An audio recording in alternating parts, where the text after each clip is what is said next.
जय हिंद दोस्तों। हम लोग बिहार स्पेशल की सीरीज़ कर रहे थे। बिहार स्पेशल की सीरीज़ का रिवीजन हम लोग कर रहे थे और हम लोग पिछली वीडियो में बिहार का सामान्य परिचय हम लोगों ने देख लिया था और आज की इस वीडियो में हम लोग बिहार का इतिहास को देखेंगे, जैसा कि आपने थंबनेल में देख ही लिया होगा। तो चलिए विदाउट एनी फर्दर डू हम लोग स्टार्ट करते हैं। तो बिहार के इतिहास को ना प्राचीन इतिहास, मध्यकालीन इतिहास और आधुनिक इतिहास में बांटा गया है। अब प्राचीन बिहार के इतिहास में पाषाणकालीन संस्कृति से बिहार के इतिहास को देखा जाता है।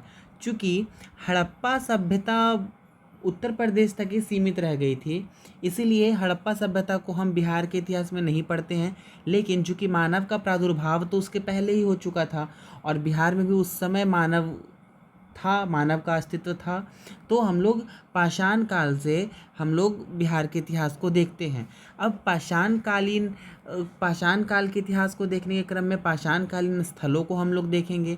तो पाषाण काल को भी 3 पार्ट्स में डिवाइड किया गया है: पुरा पाषाण काल, मध्य पाषाण काल और नव पाषाण काल। ठीक है। अब पुरा पाषाणकालीन स्थल कौन कौन से हैं? तो उनमें से बिहार का जो दक्षिणी इलाका है ना, दक्षिणी बिहार, जैसे कि मुंगेर और गया, इन जिलों में आपको पुरा पाषाणकालीन स्थल देखने को मिलेंगे। अब उन स्थानों से क्या क्या मिला है देखने को? तो हस्त कुल्हाड़ी या कि हाथ से चलाने वाली कुल्हाड़ी, चाकू देखने को मिली है और खुदाई में खुरपी वगैरह भी मिली है। ठीक है। अब मध्य पाषाणकालीन इतिहास को देख लेते हैं। तो मध्य पाषाण काल के कुछ अवशेष मिले हैं मुंगेर जिले में। और मध्य पाषाण काल में माइक्रोलिथ मतलब छोटे छोटे शेप के औजार देखने को मिलते हैं, क्योंकि मध्य पाषाण काल का जब समय आया उस समय मानव का जो हाथ था वो प्रोमिनेंटली किसी छोटी चीज़ को पकड़ने के बनावट से तैयार हो चुका था। तब हम लोगों ने छोटे छोटे औजार बनाने शुरू कर दिए। ठीक है। और मध्य पाषाण काल में छोटे आकार के धारदार हथियारों का निर्माण करना शुरू कर दिया मानव ने। और ये कहाँ से बिहार में देखने को मिलते हैं? मुंगेर जिले से। ठीक है। ये भी दक्षिण बिहार का ही एक पार्ट है। नव पाषाणकालीन स्थल कौन कौन से बिहार में? तो 2 हैं, एक है चिरांद और दूसरा है चेचर। चिरांद आपको सारण जिले में देखने को मिलेगा, जिसको छपरा भी कहते हैं, और चेचर वैशाली में है। और इन दोनों से आपको हड्डी के बने उपकरण देखने को मिलते हैं। तो कितने पाषाणकालीन स्थल हैं? एक तो दक्षिण बिहार का मुंगेर और गया, मध्य पाषाणकालीन स्थल पुरा पाषाणकालीन स्थल है मुंगेर, और नव पुरा पाषाणकालीन स्थल है चिरांद और चेचर। ठीक है। आगे देखते हैं। अब जब तांबे का आविष्कार हुआ, जब तांबे की खोज की गई, आविष्कार तो नहीं कहूँगा, खोज की गई, तब उससे भी रिलेटेड कुछ स्थल बिहार में देखने को मिलेंगे। एक तो नव पाषाण काल में चिरांद चेचर हम लोगों ने देख ही लिया था। उसके अलावे गया, सोनपुर और मनेर जो कि पटना में है, इन स्थानों से ताम्र पाषाणकालीन चीज़ें देखने को मिली हैं। मतलब तांबे की बनी वस्तुएं चिरांद, चेचर, गया, सोनपुर, मनेर आदि जगहों से प्राप्त हुई है हम लोगों को खुदाई में। ठीक है। अब उसके बाद चूँकि हड़प्पा का काल नहीं है बिहार से रिलेटेड, तो पाषाणकालीन स्थल को जानने के तुरंत बाद हम लोग बिहार में वैदिक काल में प्रवेश कर जाते हैं। अच्छा, वैदिक काल में बिहार के बारे में प्रथम वर्णन किया गया है शतपथ ब्राह्मण में। ठीक है। वेदों के कुछ ब्राह्मण भी होते हैं जिसको अरण्यक भी कहा जाता है, क्योंकि उन चीज़ों को, ग्रंथों को जंगल में लिखा गया है। ठीक है। तो शतपथ ब्राह्मण है एक। ठीक है। वो व्यक्ति नहीं है, शतपथ ब्राह्मण ग्रंथ है। ठीक है। तो शतपथ ब्राह्मण में बिहार का प्रथम उल्लेख देखने को मिलता है। और ऋग्वेद में बिहार को कीकट कहा गया है और यहाँ के लोगों को व्रात्य कहा गया है। व्रात्य का मतलब दूषित लोग से संदर्भित बिहार के लोगों को के लिए इस्तेमाल किया गया है। ठीक है। कीकट और बिहार व्रात्य शब्दों का प्रयोग किया गया है बिहार के लिए। ठीक है। यजुर्वेद में एक विदेह राज्य का वर्णन किया गया है और विदेह राज्य का जो वर्णन किया गया है, उस राज्य में इक्ष्वाकु वंश का शासन बताया गया है। अब इक्ष्वाकु वंश का शासन जब है तो उसकी स्थापना किसने की, इसके बारे में यजुर्वेद में लिखा गया है कि निमि विदेह के द्वारा विदेह में इक्ष्वाकु वंश की स्थापना की गई। अच्छा, ये वही इक्ष्वाकु वंश है जिससे संबंधित थे पार्श्वनाथ। अब पार्श्वनाथ कौन है? तो जैनियों के 23वें जो तीर्थंकर हैं पार्श्वनाथ, वही पार्श्वनाथ, और इनका संबंध इक्ष्वाकु वंश से भी रहा है। ठीक है। अब जब वैदिक काल का आरंभ हुआ, वैदिक काल के बाद जन बने, जन से जनपद बना, और जनपद से महाजनपद, मतलब बहुत बड़ा साम्राज्य जो बना वो महाजनपद कहलाया। तो उस समय उत्तर भारत और एक दक्षिण भारत मिला करके टोटल 16 महाजनपद थे, और उन 16 महाजनपदों में से 3 अकेले बिहार में थे दोस्तों। ठीक है। हालांकि ये मैक्सिमम नहीं है, सबसे ज़्यादा यूपी में थे महाजनपद, लेकिन फिर भी बिहार में 3 महाजनपद थे। कौन कौन? पहला था मगध महाजनपद, जो कि सभी महाजनपदों में से सबसे ज़्यादा शक्तिशाली था। ठीक। इसकी राजधानी कहाँ थी? पहले राजगृह थी, उसके बाद पाटलिपुत्र हो गई। अच्छा, मगध का महाजनपद कहाँ तक फैला था? तो वर्तमान का पटना, गया और नालंदा जिला, ये जो आप देख रहे हो, उसमें पूरा फैला हुआ था उस समय का मगध महाजनपद। उसके बाद एक महाजनपद था अंग, जिसकी राजधानी थी चंपा, ये वर्तमान का भागलपुर और मुंगेर जिला में फैला हुआ था। ठीक। और तीसरा था वज्जी संघ। संघ इसलिए क्योंकि ये 8 राज्यों का एक गणतंत्र था, गणराज्य था। ठीक है। इसकी राजधानी थी वज्जी की वैशाली, और 8 सदस्यों का एक गणराज्य था। ये लोकतांत्रिक था और गणतांत्रिक था। वर्तमान का वैशाली जिला और मुजफ्फरपुर जिला का जो एरिया है वो वज्जी संघ के अंतर्गत आता था। ठीक है। अब मैंने बताया कि मगध सबसे शक्तिशाली महाजनपद था, तो वो इतना शक्तिशाली कैसे बन गया? तो इसके 2 कारण थे। एक तो भौगोलिक कारण था और दूसरा व्यक्तिगत कारण था। भौगोलिक कारण की बात करें तो जो मगध वाला एरिया है वो उत्तर में गंगा नदी और दक्षिण में सोन नदी के इलाकों से घिरा हुआ है। टापू पर स्थित है मगध की राजधानी। और जब मगध की राजधानी राजगृह थी तो वो चारों तरफ से पहाड़ियों से घिरी हुई थी। तो इस वजह से ना, जब राजगीर पहाड़ियों से घिरी हुई थी तो वो नेचुरल उसको एक प्रोटेक्शन मिल गया। जैसे ये राजगीर है और चारों तरफ से पहाड़ियाँ हैं, तो इसको एक नेचुरल प्रोटेक्शन मिल गया। उतने संसाधन पहले थे नहीं कि कोई पहाड़ी पर चढ़ाई करके फिर आक्रमण करे और जीत भी ले। ठीक है। इसलिए राजगृह को जीतना मुश्किल था। और लोहे की उपलब्धता बहुत ज़्यादा थी मगध में।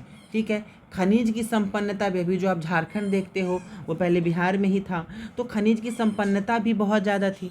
इन्हीं कुछ भौगोलिक कारणों की वजह से मगध को थोड़ी सी पावर मिल गई। ठीक है। उसके बाद सिर्फ और सिर्फ भौगोलिक स्थिति अच्छी होने की वजह से ही मगध ने इतनी समृद्धि हासिल नहीं की। ठीक है। इसके और भी कारण थे, और वो कारण था व्यक्तिगत कारण। कैसे? तो मगध में महान वंशों का शासन हुआ। मौर्य वंश में भी चंद्रगुप्त मौर्य, बिंदुसार, फिर अशोक, ये बहुत बड़े बड़े राजा थे। ठीक है। अब बड़े राजा थे, बहुत महान राजा थे, प्रतापी राजा थे। चंद्रगुप्त मौर्य का साम्राज्य बताया जाता है पश्चिम में गुजरात तक भी था, और अशोक का शासन बताया जाता है, साम्राज्य बताया जाता है कलिंग में भी था, कलिंग जो कि उड़ीसा में है। तो उन लोगों ने अपनी व्यक्तिगत क्षमता के आधार पर भी मगध के साम्राज्य का विस्तार किया। ठीक है। तो 2 कारण थे, व्यक्तिगत, भौगोलिक और व्यक्तिगत, और यही रीज़न बना मगध का 16 महाजनपदों में से सबसे शक्तिशाली महाजनपद बनने में। ठीक है। अच्छा, मगध में जब स्थापना हुई, साम्राज्यों की स्थापना हुई, वंशों की स्थापना हुई, तो सबसे पहले एक बृहद्रथ वंश की स्थापना हुई। ठीक है। बृहद्रथ के ही द्वारा बृहद्रथ वंश की स्थापना की गई। लेकिन एक क्रमागत रूप से जब चलना शुरू हुआ बिहार में मगध में वंशों का इतिहास, तो सबसे पहला वंश बना हर्यक वंश। ठीक है। अब हर्यक वंश की स्थापना की किसने? तो बिम्बिसार ने की हर्यक वंश की स्थापना। उसके बाद शिशुनाग वंश की स्थापना हुई।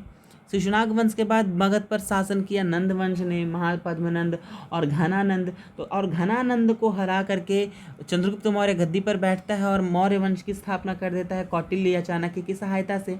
अब मौर्य वंश के बाद मगध पर बेसिकली राज्य मतलब और किसी वंश का नहीं रह जाता है।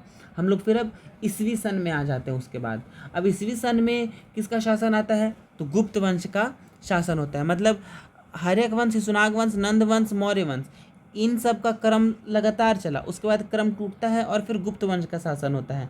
उसके बाद फिर पाल वंश का भी शासन होता है।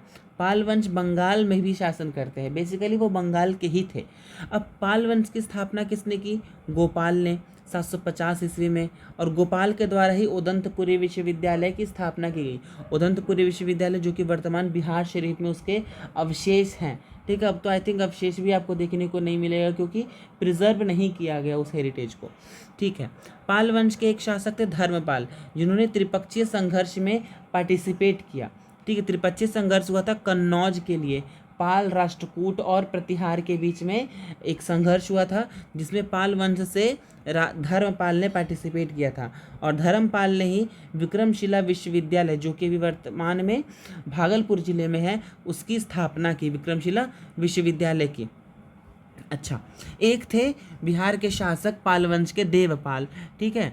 तो उनका क्या था कि बिहार के क्षेत्र में उन्होंने एक बौद्ध विहार बनवाने के लिए जावा, जो कि वर्तमान में इंडोनेशिया में है, वहाँ के शासक बलपुत्र देव को 5 गांव दान दिया, ठीक है।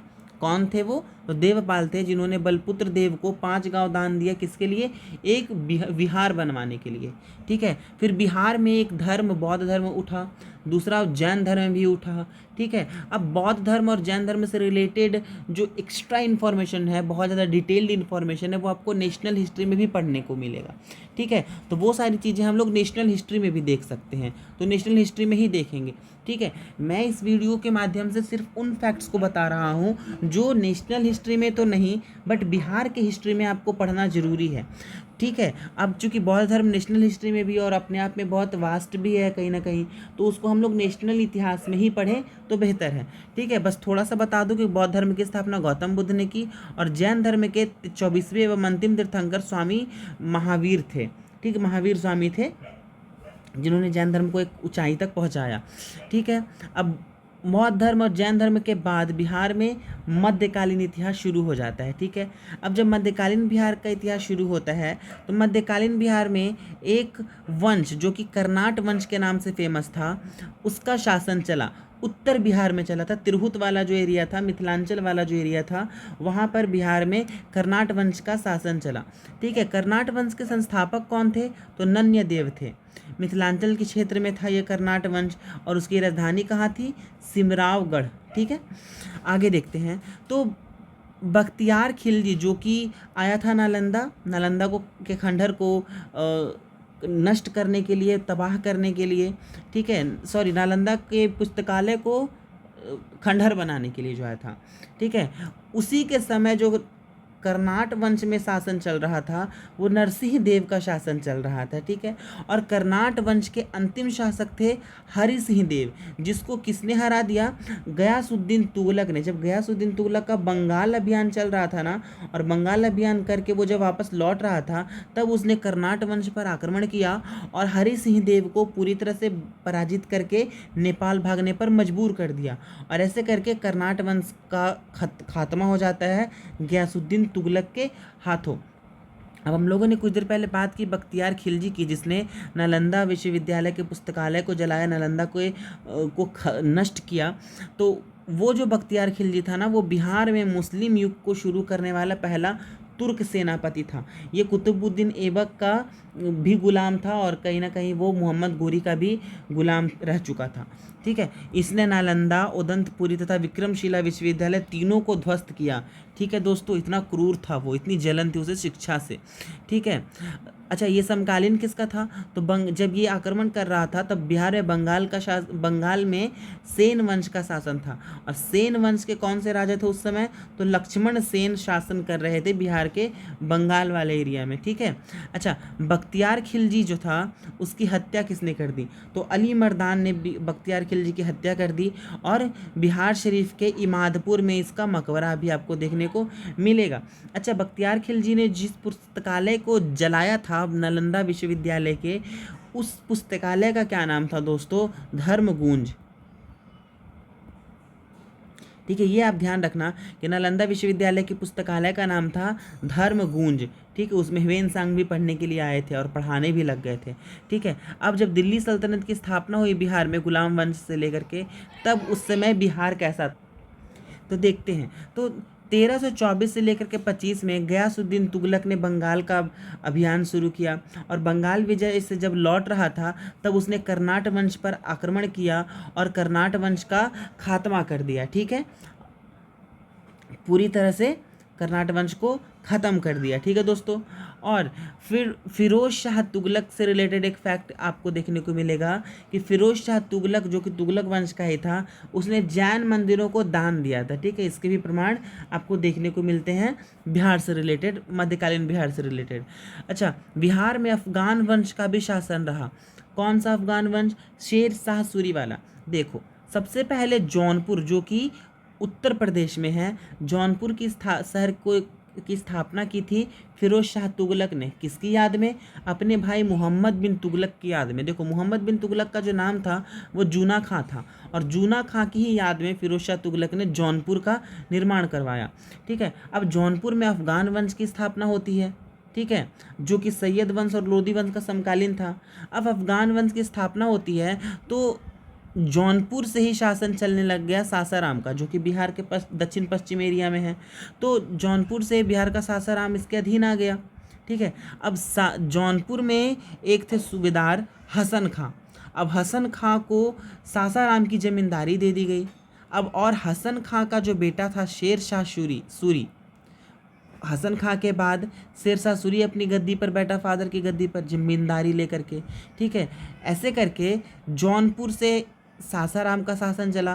सासाराम में फिर हसन खां आए और हसन खां का बेटा फिर राजा बना शेर शाह सूरी। ठीक है, अब शेर शाह सूरी के जो बचपन का नाम था वो फरीद खां था। ठीक, पूछा जाता है क्वेश्चन कि फरीद खां को फिर शेर शाह सूरी कब से कहा जाने लगा?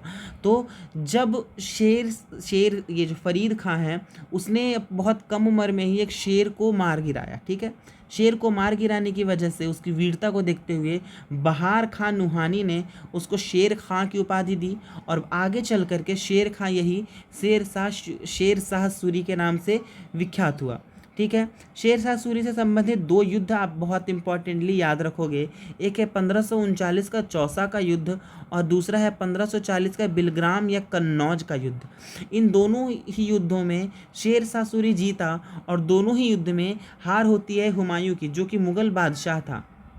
ठीक है, दूसरा मुग़ल बादशाह, बाबर के बाद हुमायूं, दूसरा मुग़ल बादशाह जो कि हार जाता है बिहार के एक शासक से जो कि अफ़गानी था, शेर शाह सूरी से। ठीक है, अब हुमायूं पराजित हो जाता है 1540 के बिलग्राम का युद्ध में पूरी तरह से, तब वो ईरान भाग जाता है। ठीक है, और उसके बाद दिल्ली पर किसका शासन हो जाता है? शेर शाह सूरी तक का। ठीक है, तो 1540 में बिलग्राम का युद्ध हुआ, हारा हुमायूं। उसके बाद 1540 से लेकर के 45 तक 5 साल तक दिल्ली में किसका शासन रहा? सूरवंश का शासन रहा दोस्तों। अब शेर शाह सूरी से रिलेटेड कुछ एक्स्ट्रा फैक्ट्स हम लोग देख लेते हैं। तो शेर शाह सूरी जाना जाता है अपने प्रशासनिक कार्यों के लिए, इसीलिए शेर शाह सूरी को अकबर का पूर्वगामी भी कहा जाता है। इसने बहुत सारे प्रशासनिक सुधार किए। कौन कौन से? तो इसने जीटी रोड बनवाया जिसको ग्रैंड ट्रंक रोड कहते हैं। ठीक है, डाक सेवा की शुरुआत की शेर शाह सूरी ने, रुपया चलाया शेर शाह सूरी ने जो कि 178 ग्रेन चांदी का बना होता था।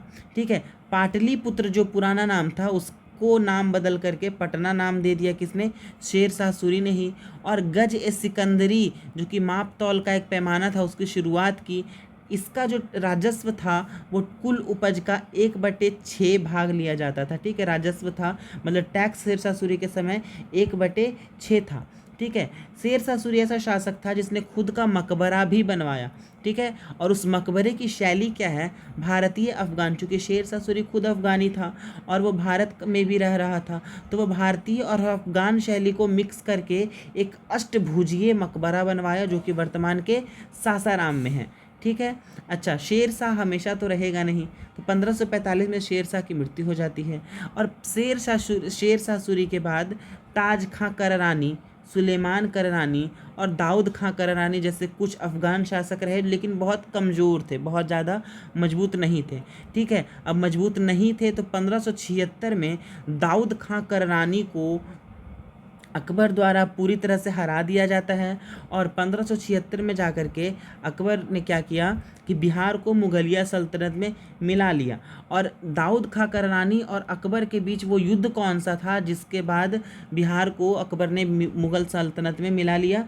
तो वो युद्ध था राजमहल का युद्ध। चूँकि राजमहल की पहाड़ियाँ हैं ना दक्षिण बिहार में झारखंड से सटी हुई, तो उन्हीं पहाड़ियों के नाम पर एक युद्ध हुआ, राजमहल का युद्ध, जिसमें दाऊद खां कररानी हार जाता है।